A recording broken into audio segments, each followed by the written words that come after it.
Now it's time for Viking Mail Call, a weekly show where you, the fans, get to ask the questions on your mind and have them answered by former Minnesota Vikings linebacker and coach, Pete Bercich. And now your host, Tom Moore. Welcome, everyone, to Vikings Mail Call. I'm Tom Moore from VikeFans.com, and the guy who joins me this week and every week is the man who's still giddy about his alma mater's upset of LSU in the Music City Bowl. He's former Notre Dame linebacker Pete Bercich. Pete, Happy New Year.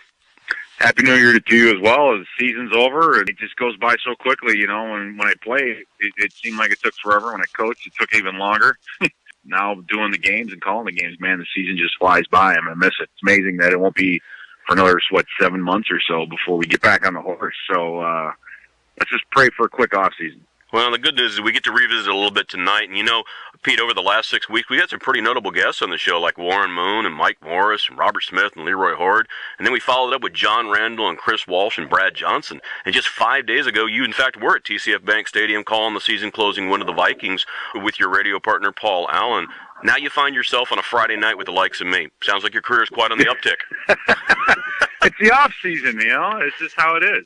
It was a fantastic season, and get the chance to talk to those guys again. It brings some of those guys back to light, and sharing some of their experiences with the fans is what is my favorite part of it. I mean, these names are all recognizable: Robert Smith and Brad Johnson and Chris Walsh. But people, and they know them, but people don't know them like I do, or they don't know them like they know each other. And it's just fun to get them all on together and let them kind of go back and forth and talk about the things that they did in their rooms the night before games and stuff like that. I mean, stuff that you don't really get a chance to hear. And really, I think you can tell in their voices, especially like Robert and Leroy, and that was what kept them in the game. That was their favorite part of the game. That's what made it all worthwhile. I mean, the money is there, yeah, and that's a given. But what made life enjoyable is being around those guys and the fun that they had together, either whether it be at meetings or night before games or whatever. So it's just fun to share all that with everybody. No doubt. Well, Pete, tonight we get a chance to answer some of those final questions that are on Viking fans' minds as they go into the offseason. You know, and really talk about the team's performance, what you saw, and maybe the moves that need to be made on this Viking team to make them a playoff contender. And at the end, maybe we'll touch on some key issues that are going on in the rest of the NFL. You ready to recap the season? Let's do it. All right. Let me start with talking about a Notre Dame guy. And you always tell me that you can't make the club if you're always in the tub. And Kyle Rudolph has missed 15 of his last 32 games with various injuries. And for his career, he's only averaging about 32 yards receiving per game that he started. Now, Pete, is Kyle worthy of that big contract he signed last summer? And how do the Vikings get him to be a more integral part of this passing game? That's a very good question. And as you know, one of my pet peeves is, as a coach and really as a player, were guys that just couldn't stay healthy. And I had a good chance to talk to Kyle before the Miami Dolphins game, and he was not very happy with things. And it made me feel better because some guys, when they're injured, they're kind of okay with it. Some guys hate it. Kyle's one of those guys that absolutely hates it. I mean, he really wants to be on the field. However, when you're paying a guy that kind of money, I mean, you pay the guy for potential. Usually that's what you're doing. You're paying a guy for potential, because if you're not living up to what you're getting paid, then there's something always happens. And then there's a saying in coaching where, your potential can get me fired, because you need to start realizing some of it. And I think we're all still waiting on that from Kyle. I think that's the big barrier for him right now is his ability to stay healthy. I mean, the play he was injured on was just a pile up on the back of his leg, and he was blocking somebody, and these receiving tight ends. I mean, tight ends traditionally block and catch, and some of them know that they get paid to catch. They don't get paid to block, and Kyle at least stick his nose in there, and he's not afraid to. And this is why a lot of guys don't like to block at tight end, because they get hurt, and they just don't want it. They don't want to deal with that. So for Kyle, we need to start seeing some potential out of him, and again, from a game planning standpoint, from everything else, if you're not out there on a consistent basis, then it's very tough to do. He looked really good against Detroit. Boy, he looked good against Detroit. He looked like he was coming back. He looked like he was getting healthy again. And then he had another setback. So mark it down, I guess, is a frustrating season for him. And for next year, we just got to keep our fingers crossed that he stays healthy. Yeah, well, obviously the big story for 2014 in Minnesota is Adrian Peterson. And since week 2, you always told me you didn't expect Adrian Peterson to be back in a uniform in 2014, and maybe never again. And the first prediction turned out to be true. But do you believe he's really played his last game as a Minnesota Viking? And if so, why? I would say no with a but. And the but is he's going to need to take less money. I just don't see after, and this has probably less to do with the offense itself that he pleaded guilty to, more to his age, being out of the league for a year, some of the other physical issues that he's had, that I think that they're not going to be comfortable paying him. I believe it's the $18 million that he is supposed to command next year. And I think that the Vikings have a pretty good bargaining chip in that respect, saying that, yeah, we want you back. We want you to play again, but you're going to need to play for less or maybe more incentive-laden or something. I mean, we all kind of knew, I think, that for him to be as productive in his 30s as he was his first 6-7 years is probably unlikely. But with him, I've kind of made it a rule with him to never say what he can and cannot do, because the kid's proven me wrong many times. He's been exceptional in a number of things that I have never seen in my 20-some years in and around the league.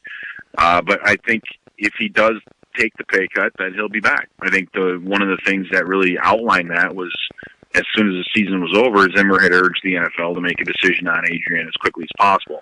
Part of it, I think, is because, yeah, they do want him back. The other part of it is they need to know one way or the other, because they have to make plans themselves this offseason.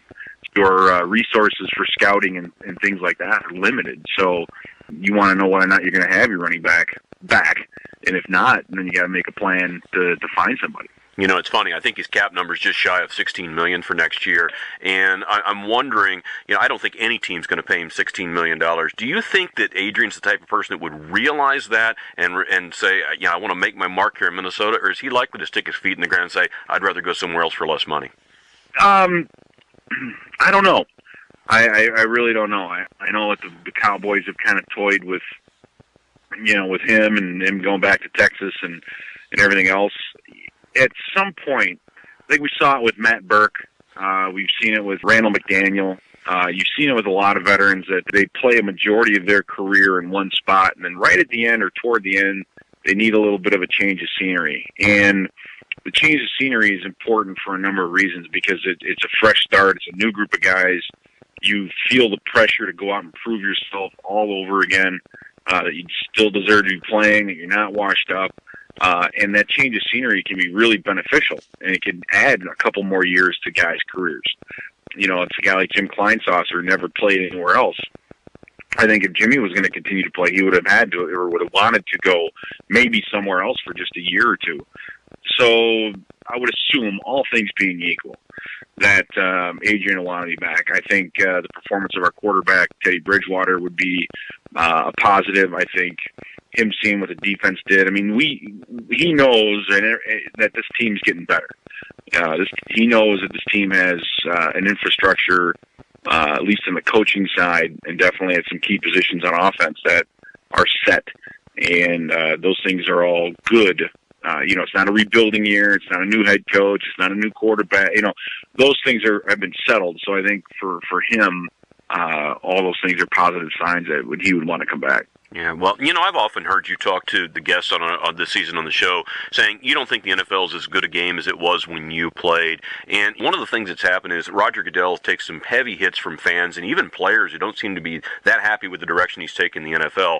But if you were allowed to be the NFL commissioner for just a day, are there one or two rules that you would change to make the game better for the players and the rest of the fans? Wow. The one thing that I would want to change or take another look at is the defensive backs and their targeting of receivers. I mean, I think that, was it Senator Patrick Moynihan, when they asked to define pornography, he said, I don't know, but I know it when I see it. Mm-hmm. And it's the same kind of thing with, when a DB or a safety is taking a shot to hurt somebody. But the thing I think people don't understand is a lot of times guys get hit like that because their quarterback hangs them out to dry. He thinks he sees zone and it's man, or vice versa. And a lot of times those mistakes, those people get put in bad positions by their own people. And so many tools have been taken out of the belts of of defensive backs, and it's really changed the game because there was a time when you still had to be physical to play corner. And safety. Whereas nowadays, I think that speed and the athletic ability is so much more at a premium. And with the way camp is now, it's not what it used to be.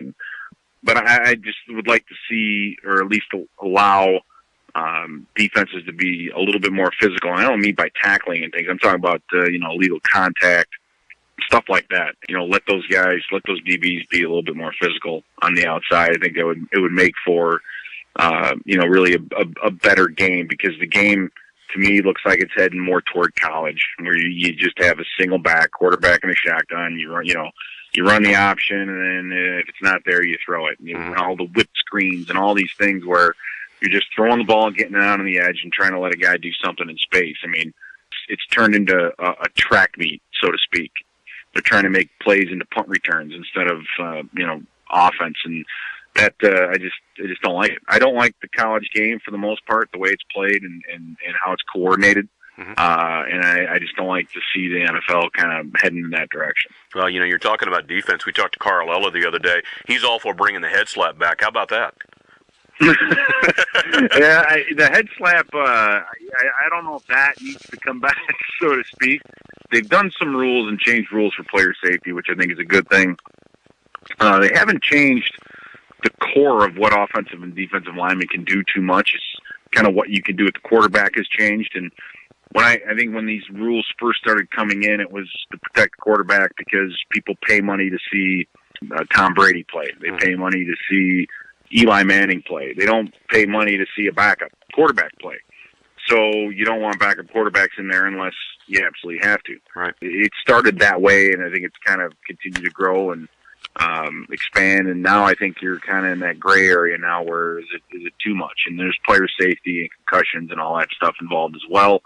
So I understand the stance that the NFL's taken, and it is what it is. I mean, it's just kind of how it goes. Well, we talk about future quarterbacks, and Teddy Bridgewater, he played pretty well the last 5 weeks of the season, but when you and I talked about his performance around midseason, you were still pretty concerned about his medium and long-range passing. And from your perspective, from what you see in the booth, what changed in the last part of the season that turned him around?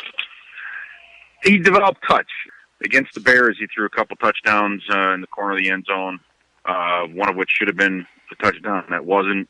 But they were just perfect passes, especially the one in Jennings, and they were just on target and on time. Things that he wasn't able to do, earlier in the season. The one he hit with Thielen, Thielen was just wide open. He hit him right in stride. He just got better, and we saw that in games, and we've seen that even toward the end of the season. And what I liked was mid-season, when he had a good game, he might throw for 220 yards. But toward the end of the season, he was consistently knocking on the 300-yard a game door, and that's what he needs. And I think for him to take the next level, he's going to need a little more help at wide receiver. But the consistency was there. He's still young. He's still a rookie. He's still going to have some games next year. But overall, he's gotten better. I think that he is the quarterback of the future. What his top end is, I don't know, but with his attitude and his demeanor, and I think he's unique that way. And I think that the sky's the limit for this kid, because he's definitely talented. He gets that accuracy down, and which I think got better toward the end of the season as well. Decision making, those kinds of things. You saw a lot of checkdowns, 3rd and 10, throw a 5-yard pass. I mean, those help completion percentages, but they're not going to get you first downs. So he's going to have to work on that, and he will. He'll get better. I'm excited. I'm excited for the future with him. Well, fans are obviously optimistic about Bridgewater, but some are saying they have some concerns about him because as much as he's improved, the offense could only score 13 points against a bottom 5 Chicago defense last week. Should we be concerned going into 2015 about the explosiveness of the offense? I think in the running game, yes, unless something changes. I love Asiata, Joe Banyard, those guys. They did a very good job. But you just never got to the second level. I think he actually did against the Bears once, but you don't have. You've got a 3 to 5 yard running game. Consistently, and that's it. You don't have anything explosive that way, and that's I think the big issue is how can this offense be explosive? And Yeah, putting points on the board was an issue, and it's getting in the red zone and getting things done that way. But there was still improvement there, and offensively, that's where I think having the injuries of the offensive line. I mean, we had 3 out of the 5 guys in and out throughout the entire season. And when you're a young quarterback, we heard Warren Moon say this when we interviewed him, was consistency around him is very important. Well, he didn't have that. Mm-hmm. He had Jerome Simpson for a while, and he didn't have Jerome Simpson for a while. Kyle Rudolph was in, and Kyle Rudolph was out. 3 of his 5 offensive linemen changed. Has Adrian Peterson for a week, and then then you don't have it. It was a lot of changes on the offensive side of the ball from a personnel standpoint, and that doesn't help. Yeah, but you mentioned Matt Asiata, and you're right, no one tries harder than him, but with a long run of 14 yards, he doesn't seem like a full-time solution as a tailback. But I wonder, Pete, could the Vikings consider moving him to a fullback position next year, or even in a split backfield with a McKinnon or even an Adrian Peterson? Yeah, Asiata is gonna stick around. I mean, the main thing is ball security. He didn't fumble, and when he's in there, you can count on him. He's this consistent performer. Now, whether or not you can move him to fullback, that'd be interesting to see. Your traditional fullback, like a Felton, who's a free agent, interesting to see how he ends up. Those guys they're not out there that much. Mm-hmm. And so they don't take the pounding that they did back in the day, like back when Moose Johnson was around and, Dallas Cowboys and how they just, 2-back offense almost all day long. Those days are gone. And so the fullback is a bit of a dying breed. And so maybe he could do that. He could withstand that type of punishment for that long. It's funny because you look at the receiver, everybody expected such great things from Cordero Patterson this year, and that didn't pan out. And the other day, Mike Zimmer at his closing press conference said he was assigning a former player as an offseason mentor for Patterson. Pete, if you were guessing, who might that mentor be, and have you ever seen a player struggle like Patterson has and still be able to turn it around a year later? That's a very good question. This is not his first year. This is his second year. He needs to become a wide receiver. He needs to learn the mental aspect of the game and not just, you just can't go out there and be a physical presence. There's a lot more to it. Mm-hmm. I think having a mentor with him, it is going to help, but only if he wants it to help. You can stick him with anybody, Jerry Rice, and let him lock him in a room with Jerry Rice. But if he didn't want to talk football and he doesn't want to learn and get better, it's not going to help. So the onus is on him. I mean, it's amazing how out of their way or how much support can be provided and how much people want to help and they're making it easy. They're trying to make it easy on him. And in reality, he should be the one that's going to coach saying, I don't like the way this year went. What can I do? Who can I be with? What do you recommend? What do I have to do to turn this thing around? This is what I want to do. I mean, it's kind of like, lead a horse to water, but you can't make him drink. So, yeah. Who that is, I don't know. And like I said, if he's not interested in getting better, because he has a long way to go, and probably a lot further than maybe he thinks, then it's not going to do him any good. Yeah. And he's a bit of an enigma right now. It's frustrating, but that's it. I mean, it's going to be next year or bust. I mean, he can't have another year next year like he did this year. You see him coming off the plane for away games. Does he give you the impression that the game matters to him? I can only judge that by how guys are, on the field. Mm-hmm. I don't, how guys are away from the field. They're all different. I was under the impression, or at least it looked like to me, that he, mid-season was nicked up a little bit. You see him against St. Louis with the big touchdown run, and he just never kind of bounced back, and I don't know what that was about.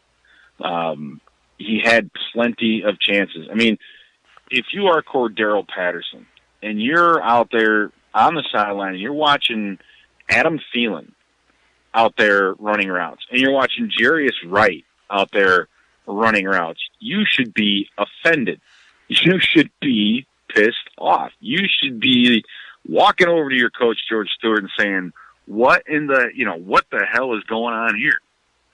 But you don't get that impression. You don't get that the fact that he isn't playing, it doesn't sit well with him. Mm-hmm. It's I'm in a doghouse. No one's in a doghouse because you were drafted in the first round. Everybody in that building wants to see you succeed. The world's not against you, young man. You need to take a long look in the mirror and care about yourself. Have some pride. have some pride in yourself. And if that doesn't motivate them, then nothing will. And that's the unfortunate part about it. I mean, these are human beings that we're dealing with. And the kid's as gifted as can be. He has all the talent. Scouts make sure of that. They don't draft a guy in the first round who can't run or can't jump. I mean, this kid's an elite athlete, no question. But you can't judge the 10 inches between the ears. That's some tough real estate there. I would like to have seen him get pissed off, but be pissed off that he's not playing. Right. And then sit there with the attitude of what do I have to do to get on the field? And I'm going to do whatever it takes to get on the field. Count on that. And I think it would be a completely different story. Right now, we're just kind of like, well, maybe he will take it. No, that's not going to cut it. Yeah, it's funny, though, on the other side of the ball, the defense did make some pretty big strides this year. It looked a lot better, a lot more trustworthy in games. But one of the things that I noticed that was different, in the first 9 games of the year, they were second in the league in sacks, and the defensive line was like 95% of the sacks with 27, and they were averaging 3 a game. But in the back 7 games of the year, they only averaged 1 sack a game. What did you see on the field that had this defensive line not be able to put that constant pressure on the quarterback in the back half of the season? I look at the Miami game where they had Tannehill dead to rights a number of times, and they just let him out. I mean, Tannehill is a very good athlete, and they just didn't maintain that discipline in the form of pass rush lanes. And when you look at the numbers and the sack numbers, they were pretty well spread out. You watch them in the game, and somebody would flush the quarterback, he would step up, and there'd be interior pressure there. I mean, that is them playing as a unit. And I think later on in the season, they had some opportunities and just kind of let them go by. They really didn't capitalize on a lot of opportunities. They had a lot of missed sacks, penalties, things like that. So that is part of it. I mean, offensive lines, they get better as the season goes on. No question about that. They improve and they get better at protections. And, some of that has to do with the teams that we played. It's hard to get to Stafford sometimes because he doesn't hold the ball very long. I mean, there were some teams toward the end of the season that were pretty good. And it's just one of those things. I think as a group, they're just much better than they were a year ago. But I think a little bit of all that is the reason why the sack numbers and the sack totals kind of fell off. But do you think, that, based on what you see, do you think this is a good 8-man rotation in that line? You feel confident about it next year? Yeah, absolutely. I think if there's a position on the field where there isn't the need to add somebody, I think it's that group. I mean, Linval Joseph was a defensive tackle with the Giants. He never played over the center. He was always what they call an even or a tilt or however you want to call it. But he was either head up on outside shade of the guard or inside shade of the guard all the time. He never played over the center. So he learned that and he got better as the season went on. Sharif Floyd got better. We didn't get much out of him last year as a rookie, but this year we got some things out of him. Shamar Steffen. You had some other guys come in the front that filled in that did a good job. Johnson. The defensive end, Everson Griffin, produced way more than anybody would have thought. I think Brian Robinson had a solid year. His numbers weren't there, but I still think he was solid. Missed some opportunities. There's some, a couple things here and there, I think. But he's the kind of guy that's going to give you a good day's work no matter what. Corey Wooten was a good changeup. Perhaps the worst sack dance I've ever seen in my entire life. They should maybe cut him just for that.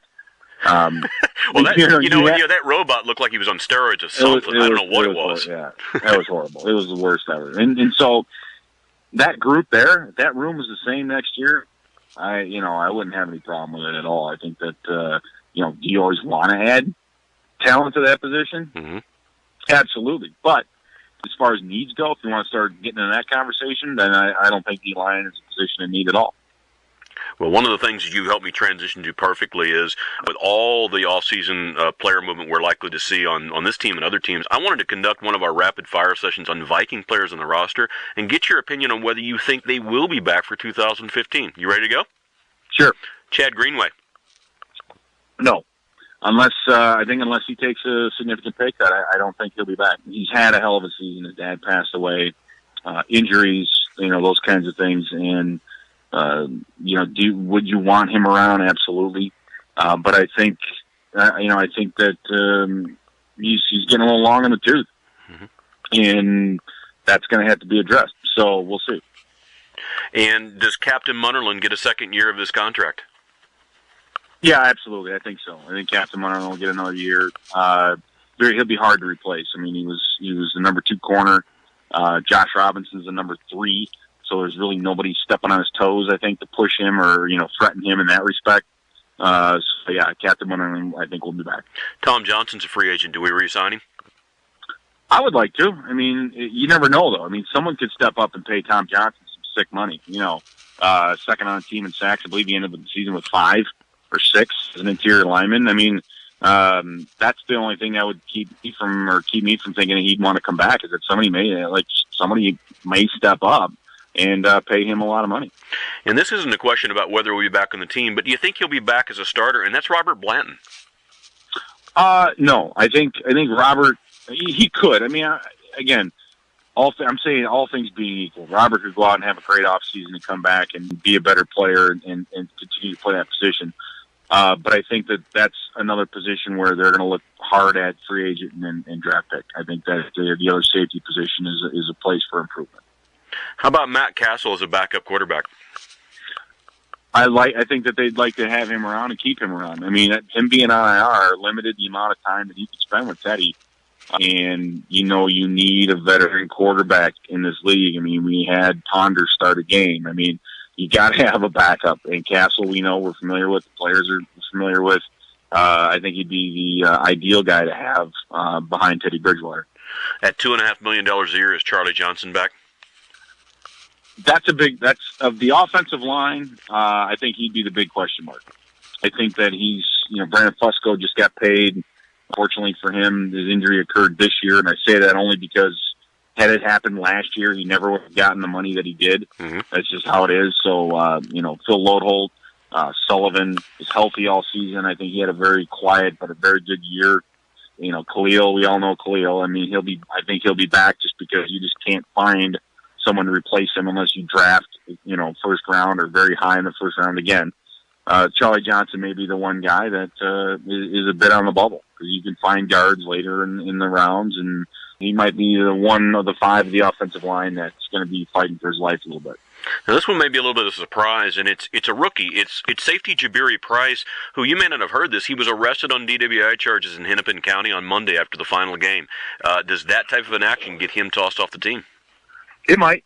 He wasn't a big enough impact player to get past it. And I say that only because the bottom line is that if you are an impact player on a team, you can get through something like this. If you're not, then it's going to be looked at differently. And, the environment up here is just not friendly. It's just not that way. And I think ownership and everybody else have had their fair share of off-the-season problems, and I think he's put himself in a very tough position to be back.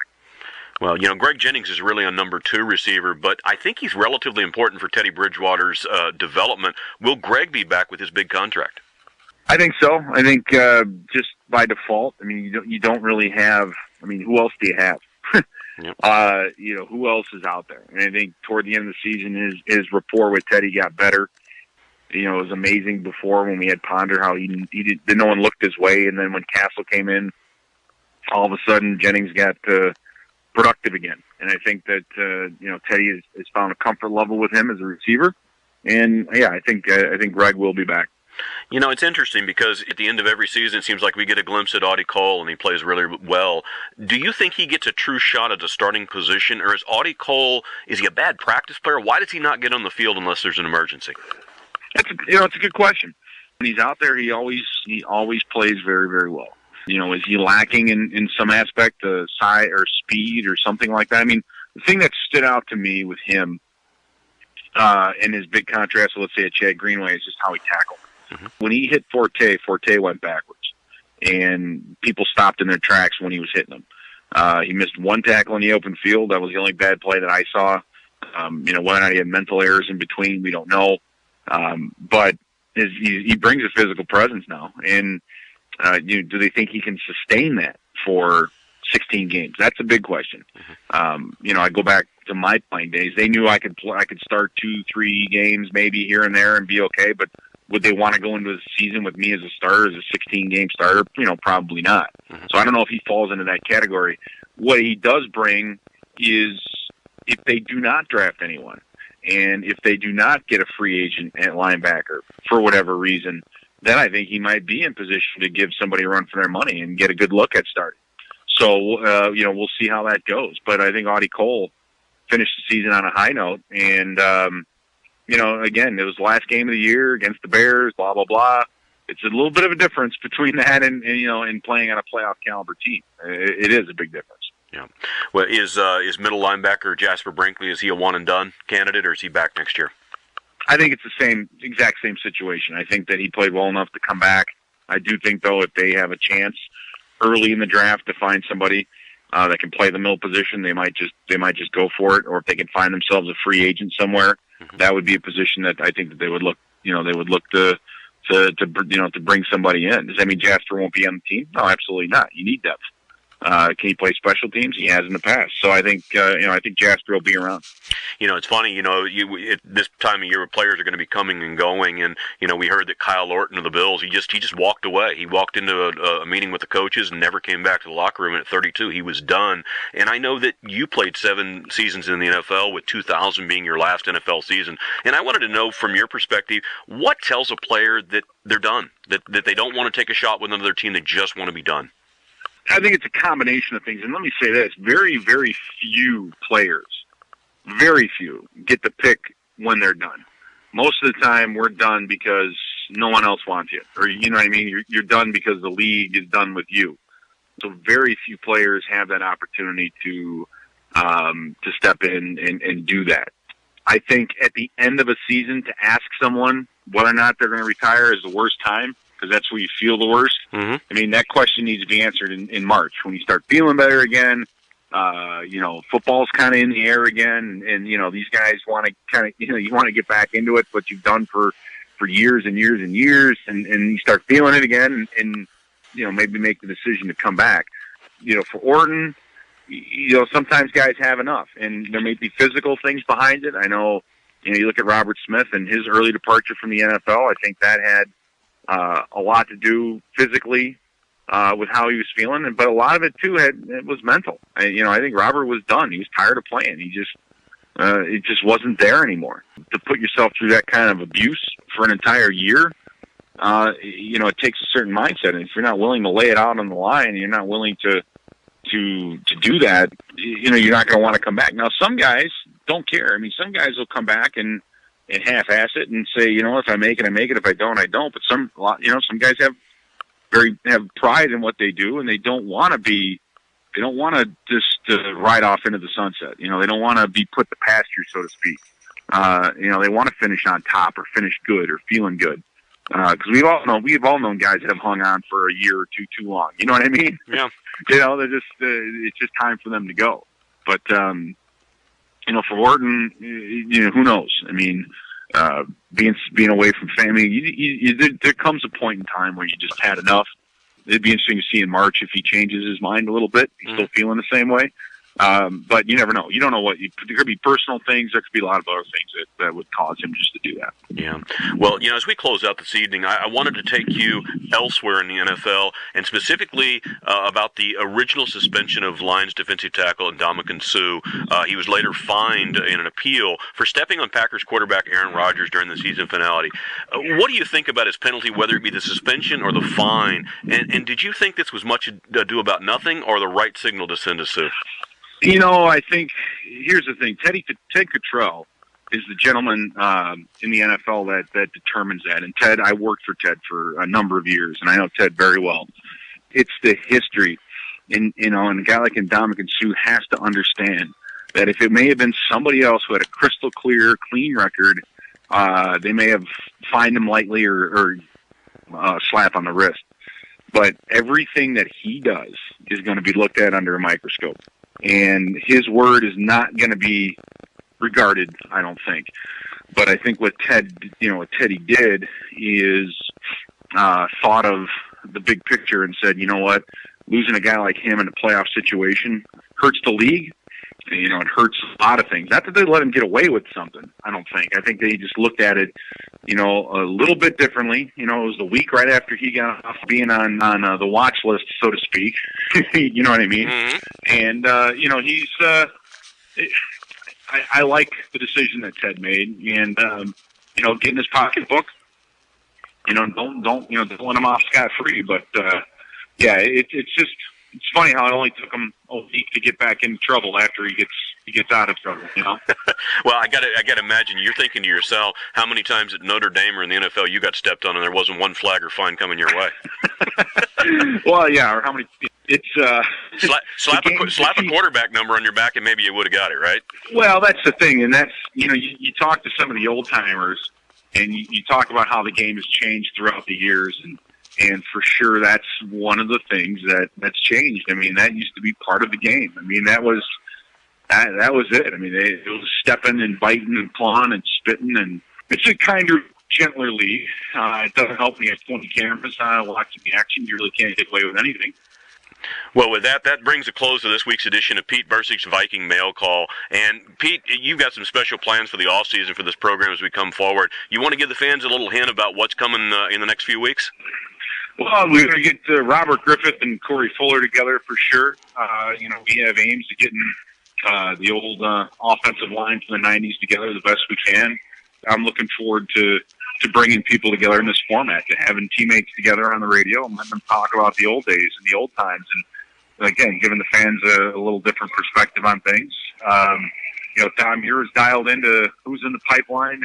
Jesse Ventura, hopefully we'll get him in. I think he was absolutely the best sports color analyst to ever walk the face of the earth. His ringside calls for professional wrestling were second to none as far as entertainment goes. And yeah, I'm really looking forward to bringing sports out of people this whole entire offseason. Sounds great, and we look forward to bringing everybody the stars of the NFL and the rest of the sports world. So look for people that might be in baseball, basketball, wrestling coming forward, and we may even bring some people in from the world of movies and television. So until next week, for Pete Bercich, I'm Tom Moore. So long, everyone.